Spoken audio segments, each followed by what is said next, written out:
2.5-3 लाख टका हमको खर्च वर्ष का करके बच जाता है। खर्च काट के नहीं कि 3 लाख रुपया आपका बच जाता है, बच जाता है। वो भी 2 महीना में। हम NH के बगल में रहते थे, रोड के ज़मीन में रहते थे। रोड की ज़मीन में हमारा जन्म हुआ। तो इसके बाद हम थोड़ा सब्जी की खेती पकड़े, सब्जी से खेती लीज पर लेकर के खेती पकड़े, और लीज से थोड़ा बढ़ा करके जब उस लीज से हमको इनकम हुआ तो इसके बाद हम अपना ज़मीन खरीदें 1 एकड़ से अभी 6 एकड़ ज़मीन किन लिए हैं, और 2 महला मकान भी बना लिए हैं। देखिए 2 महला मकान बन कर रेडी है। और यहाँ 10 कट्ठा ये ज़मीन डी किने हैं। हम रोड नेशनल हाईवे की बगल में 10 कट्ठा ज़मीन है हमारा। वो ज़मीन बहुत कीमती हो गया अभी। वही ज़मीन 10 कट्ठा का दाम 2 करोड़ रुपया है। और क्या क्या मदद मिलता है सरकार की तरफ से? खेती करने के लिए 11,500 रुपया प्रति एकड़ किसान को दे रहा है। तो इसके बाद अपना कौन सा योजना के तहत 11,500? जैविक। अच्छा, मिश्रित खेती से क्या क्या फायदा है किसानों को? मिश्रित खेती से ना एक ही लागत में 3 फसल यहाँ प्राप्त हो रहा है। एक ही लागत से एक ही जमीन में एक ही समय में 3 फसल का हमारा। पहले तो इसमें गब्बर, अभी मैं फ़िलहाल कटिहार जिला के समेली प्रखंड के बखरी गांव में आज किसानों के बीच में उपस्थित हुआ हूं। आज मैं ये किसानों की जो समस्याएं हैं, किसान कितना फ़ायदेमंद अभी के सरकार में, किसान कितना सुखी है और किसानों के साथ क्या समस्याएं हो रही है, आज मैं इसी चीज़ों को जानने के लिए आज मैं किसानों के बीच में उपस्थित हुआ हूँ। और अब देख सकते हैं कि वीडियो के माध्यम से कि ऊपर ये करेली का खेत है और यह पे खीरा का खेत है, और आगे यहाँ पे इस लाइन में कुछ जो है इधर वीडियो के माध्यम से देख सकते हैं कि मिर्च का पौधा लगा हुआ है। यानी कि कुल मिला के ये मैं कहना चाह रहा हूँ कि ये एक मिश्रित खेती है। और मैं जिस किसान के और मेरे बगल में जो किसान है, ये बहुत ही चर्चित किसान है। बखरी गांव के तमाम तरह के जो है इनके पास सरकार से इनको प्रोत्साहन भी मिल चुका है, और कई तरह के किसानों को ये ट्रेनिंग भी देते हैं। और यहाँ पे जो है कुल किसान इनसे कुछ सीखते भी हैं। देखते हैं इनके साथ तमाम किसान बंधु हैं जो इनसे कुछ ना कुछ सीख के जो है गाँव वाले आगे बढ़ रहे हैं।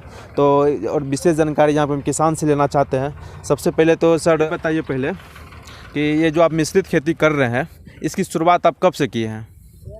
इसका छोड़ के बोलिए। इसका शुरुआत 2014 से किए थे। 2014 से। और ये कृषि वैज्ञानिक सहयोग से और जिला आत्मा के सहयोग से और केबी के कृषि वैज्ञानिक सहयोग से, और इस बाहर के अथी राज के बाहर तक हम प्रशिक्षण दिया। और खास करके स्वास्थ्य पालेकर जी जो है उस वो हमरा प्राकृतिक खेती में सहयोग दिया। गए वहाँ वैशाली, वहाँ से सीख कर आए। वहाँ से सीख कर हम आकर के थोड़ा सा खेती में किए, 1 कट्ठा खेती में आकर किए, और वहाँ से बढ़ाते अभी 2 एकड़ खेती में कर रहे हैं, 2-3 एकड़ खेती में करा। और गाँव वाला के भी यहाँ सब किसान का सहयोग किए, और अभी 200 एकड़ में लगभग खेती जैविक हो रहा है। और इस साथ साथ की मिश्रित भी खेती, एक ही साथ में मिर्ची हुआ, खीरा हुआ, करेला हुआ, एक ही लागत पर 3 फसल के हमारा उत्पादन होता है। और बारीकी से मैं एक चीज़ों को बताइएगा बारी से। इसमें 3 फसल लगा हुआ है। करेला हो गया, आप देख सकते हैं लटक रहा है करेला। और यहाँ पे देखते हैं खीरा का है, यहाँ पे खीरा लगा हुआ है, ये पे खीरा का फल हो गया। और यहाँ पे जो है मेरे पीछे एक मिर्च का पौधा है, यहाँ पे इस लाइन में पूरी मिर्च लगा हुआ है। तो कुल मिला के इसमें 3 फसल है। तो अब बारी से ये बताइए हमको कि करेली का जो है आप रोपाई किस महीने में आप करते हैं? ये करेले का रोपाई फरवरी में किए।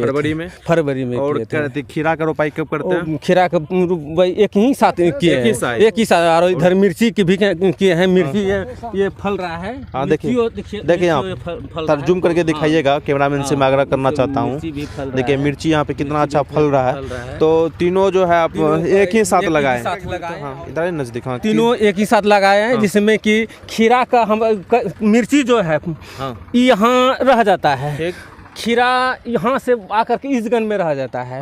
और तो करेला का लत ऊंचा होकर के जाल पर यहाँ आकर के फरने लगता है। यानी कि जो करेला का है, जो खीरा का हाइट है, वो इस जो है लत आपका इसमें मतलब नहीं चढ़ता। हाँ, इस गन में 6 फीट के अंदर में रह जाता है। और 6 फीट से ऊपर होकर के जाल जो अलान दिए हैं, इस पर अभी करेला फल रहा है। तो इसमें और तो ये जो है ये ख़त्म हो जाएगा, तो इसके बाद ये फलते रहेगा। ये लगभग सितंबर अक्टूबर तक हमारा ये फलता रहेगा। अच्छा, मिश्रित खेती से क्या क्या फायदा है किसानों को? मिश्रित खेती से है ना, एक ही लागत में हाँ। 3 फसल यहाँ प्राप्त हो रहा है। एक ही लागत और से एक ही जमीन में एक ही समय में 3 फसल के हमरा। पहले तो इसमें हम गजरा ले लिए, गजरा ले करके उसको बेच दिए बाजार में। तो इसके बाद इसमें 3 फसल लगाए हैं और ये अभी चल रहा है बाजार में। ये जैविक खेती है और जैविक खाद अपना सब किसान बना रहा है। अपना गौ पाल रहा है, देसी गाय पाल रहा है, गौमूत्र, वर्मी कंपोस्ट, जीवामृत, घन जीवामृत, ये सब तैयार करके जीवामृत से बीज भी तैयार करते हैं। उसको तैयार करके अन्य लागत इसमें नहीं है। हमारा जो बाहर के रासायनिक की खाद है उससे नहीं है। कीटनाशक भी अपना नीम का हुआ, गौमूत्र का हुआ, ना जो अकवन हुआ, तिटभाट हुआ, गुजरलत्ती हुआ, अलवीरा हुआ, ये सब मिला करके मिर्ची हुआ, जो मिर्ची फलता ये सब दे करके हम कीटनाशक बनाते हैं, उसका भी स्प्रे करते हैं। और ना हमको बाज़ार से लागत नहीं है, जो बाज़ार में रेट मिलता है उससे हम संतुष्ट हैं कि जब हमको खर्च नहीं है और हम अन्न को रासायनिक खाद से उपजाता है वही रेट में हम भी उसको बेचते हैं। हमको लागत तो कम है और फ़ायदा अधिक है, हम तो घटाते नहीं है, बहुत अच्छा है। अच्छा, इसमें अभी जो हम जिस खेत में मौजूद हैं कितना एकड़ है? ये 1 एकड़ का प्लाट है। 1 एकड़ का तो इसमें हमको जो एक एकड़ में बताइए, जैसे फरवरी में आप इसको बुआई कर लिए जी, उसमें कितना दिनों के बाद ये फलना स्टार्ट होता है?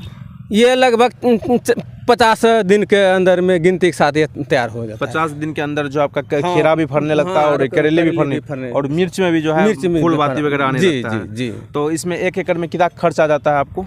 खर्च मिला जुला करके इसमें 20 से 25 हज़ार रुपया आता है। 1 एकड़ में मात्र 20 से 25 हज़ार? वहाँ 25 अपना बांस खुला है। और एक बार जाल जब किनते हैं ना तो ये 3 साल तक हमारा जाता है। अच्छा, इसमें 3 साल तक? 3 साल, हाँ लगे हुए ना, उतार लेते हैं। अच्छा। और इसके बाद फिर उसको ये सूता भी खोल लेते हैं। अच्छा। बांस भी निकाल लेते हैं, जाल भी, वो जाल भी 3 साल चलता है हमारा। एक ही जाल 3 साल चलता है। और इसको उतार करके गाजर बुनते हैं और गाजर बुन कर फिर 3 फसल हम इसमें फिर तैयार करते हैं मिश्रित।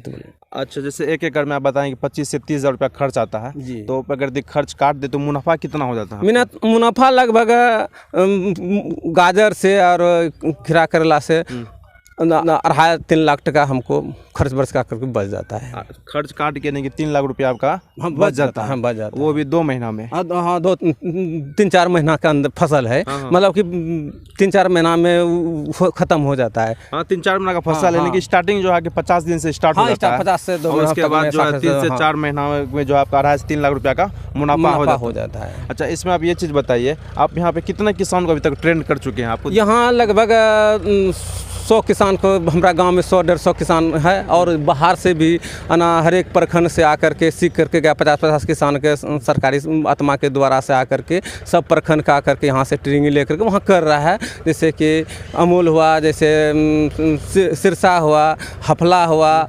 धर्मगंज हुआ, कुर्सेला हुआ, गांधी ग्राम हुआ, इधर मदेली हुआ, बरारी हुआ, ना सब किसान आकर के यहाँ प्रशिक्षण देते हैं और ट्रेनिंग दे करके यहाँ से जाता है और खेती कर रहा है। और जो है यहाँ पे सरकार के माध्यम से आपको कुछ प्रोत्साहन या फिर कुछ मदद मिलता है कि नहीं? जी, क्या मदद मिलता है सरकार की तरफ से? खेती करने के लिए 11,500 रुपया प्रति एकड़ किसान को दे रहा है। तो इसके बाद अपना कौन सा योजना के तहत 11,500? ये जैविक कोलिडर की योजना से। इस योजना का लाभ प्रत्येक किसान ले सकता है? प्रत्येक किसान जो कैसे लेगा? जी, उसमें से एक समूह बना करके उसमें 100 किसान जुड़ करके और सब ने अपना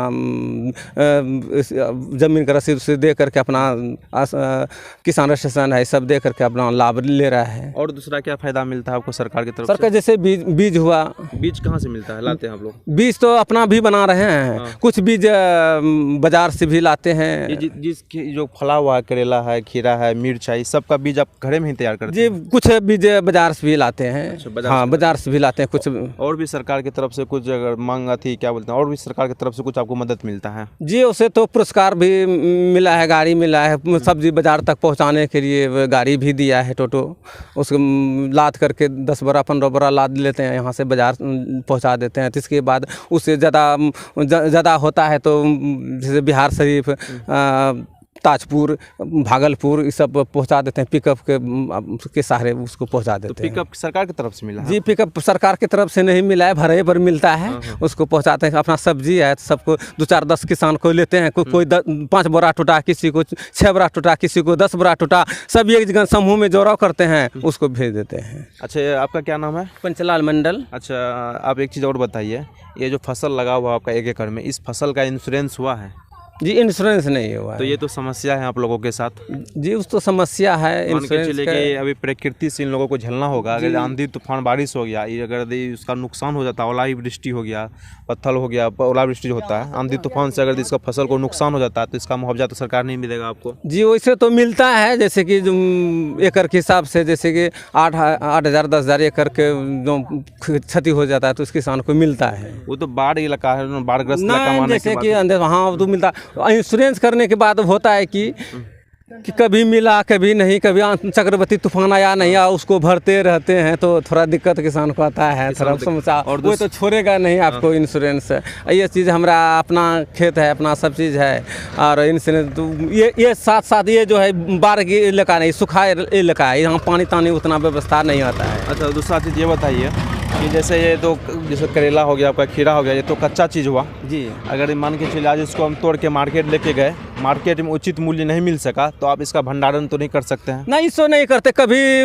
मूल्य डाउन होता है, कभी हाई भी होता है, हमको मेकअप हो जाता है। ऐसा बात नहीं रहता है कि एक ही सामान इसको रहता है। कभी जो मान चलिए 10 रुपया केजी बिका, कभी 20 रुपया केजी बिकता, कभी 15 रुपया केजी बिका, इससे हमको मिला जुला के मेकअप हो जाता है। इससे कोई आप इसको स्टॉक करना चाहिएगा, स्टॉक कितना दिन करेंगे? इसका कारण है कि मान चलिए इसको एसी भी लगा, वही तो हम आपसे बोलना चाह रहे हैं ना। तो और इसे मान के चलिए तो रोज निकलने वाला फसल है, ये किसान वे किसान, कितना हम भंडारण इसको कर सकते हैं? तो वही ना आपसे पूछना चाह रहे हैं कि बिहार सरकार की तरफ से प्रत्येक पंचायत में एक कोल्ड स्टोरेज की आवश्यकता है कि नहीं? तत्काल है। जैसे कि मान लीजिए गोभी का सीजन है, जब आज नहीं बाजार में बिक सका, जो हम लौटा करके यहाँ रखते हैं वो थोड़ा बर्बाद होता है, और जो हो जाने से क्या होता है, उससे सुरक्षित रहता है, इसने कल ना परसों ना उसको हम बाजार में बेच सकते हैं।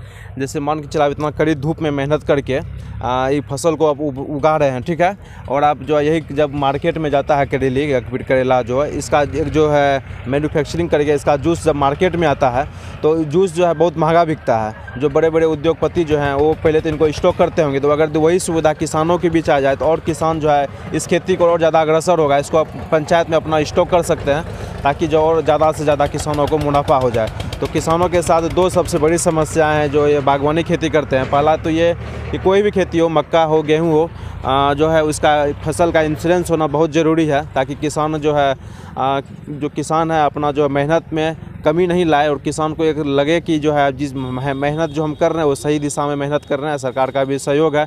और दूसरा चीज़ ये है कि जितना भी बागवानी खेती है या जैसे हो गया कच्चा चीज़ जो आता है खाद्य पदार्थ में, जैसे करेला हो गया, कद्दू हो गया, कोई भी सब्जी का खेती हो गया, तो प्रत्येक पंचायत में सरकार की तरफ से एक कोल्ड स्टोरेज की स्थापना होना चाहिए, ताकि कोल्ड स्टोरेज में आसानी से कोई भी किसान जाके अपने फसल को जो है वहाँ पर रख सकते हैं, अपने खाद्य पदार्थ को, ताकि उचित मूल्य मिल सकता है और उससे जो है किसानों के और ज़्यादा आय दुगुनी हो सकता है। और कुल मिला के जो हमारे बीच किसान थे, इनका आप सुने ही होंगे, सुने ही कि और मैं भी आप लोगों से, तमाम लोगों से आग्रह करना चाहता हूं कि जितना भी किसान बंधु या फिर किसान से जुड़े हुए लोग ये वीडियो देख रहे हैं, मैं तमाम लोगों से एक आग्रह करना चाहता हूं कि आप सब भी जो है मुख्य फसल और परंपरागत फसल से दूरी बना के, दूर हट के कुछ न कुछ बागवानी खेती करें, कुछ न कुछ सब्जी का खेती वगैरह करें, जिससे जो है आपकी आय में सुधार हो सकती है, आपकी आर्थिक स्थिति सही हो सकती है। और इस तरह से खास करके अगर कर रहे हैं तो और बहुत बढ़िया बात है। मिश्रित खेती, एक ही समय में जो है 3 फसल यहाँ पे किसान ले रहे हैं, लाभ ले रहे हैं, और एक ही लागत में अगर इसमें आप समझ सकते हैं, अगर सिंचाई भी करते होंगे तो तीनों फसल में एक साथ ही सिंचाई हो गया। यहाँ सबसे बड़ी एक समस्या है, जैसे कि गाजर हम उत्पादन कर बहुत 200 एकड़ 300 एकड़ में होता है और एक ही साथ सब निकलता है। यहाँ कोई उसका जेम जेली या कोई व्यवस्था हो उसको बनाने के लिए, वो जो कोई उद्योग धंधा लगे तो बहुत किसानों को फायदा होगा। वही तो मैं बता, गाजर का जैसे जूस वगैरह हो गया, फिर करेली का भी जूस जो है बहुत महंगा बिकता है मार्केट में। अगर यहाँ पे हमारे अगल बगल जिला में कहीं पे एक मैन्युफैक्चरिंग का ये स्थापना कर दे फैक्ट्री वगैरह का, जिससे जो गाजर का जूस हो गया, करेले का जूस हो गया, लौकी का हो गया, तो ये सबसे किसानों की आय में और दुगुनी हो गया है। और जो है किसानों के फसल का जो है इंश्योरेंस भी हो जाए, ताकि किसान जो है आंख बंद करके फसल पे भरोसा करके विश्वास करके जो है रख सकते हैं, अपना लागत इस पे लगाने में संकोच नहीं आएगा, ताकि किसानों के फसल की क्षति भी होता है तो सरकार की तरफ से मुआवजा मिलेगा। इन तमाम चीज़ों पे सरकार अपने संज्ञान में लेके जल्द से जल्द इन सारी समस्याओं का समाधान करे। फिलहाल आज के लिए इतना ही, तब तक के लिए जय हिंद, जय स्वराज।